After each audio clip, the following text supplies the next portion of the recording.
பலன் கொடுக்கக்கூடிய ஒரு சரீரமாய், பலன் கொடுக்கக்கூடிய ஒரு நான் ஆத்மாவை நான் பலன் கொடுக்கக்கூடியதாய் நான் மாற்ற விரும்புகிறேன் அப்படின்னு சொல்லி இந்த வேளையில நீங்கள் ஒரு தீர்மானம் எடுக்க வேண்டும்.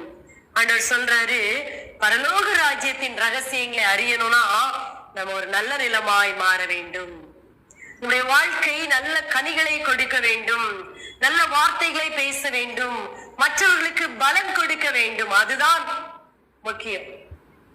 நான் மாத்திரம் அல்ல, நம்மை சூழ்ந்திருக்கிறவர்களுக்கு, நம்ம கூட இருக்கிறவங்களுக்கு, நம்ம கூட பழகிறவங்களுக்கு, இயேசுவை அறியாதவர்களுக்கு, நம்முடைய சமுதாயத்தில் வாழக்கூடியவர்களுக்கு நாம் பலன் கொடுக்கிறவர்களாய் இருக்க வேண்டும்.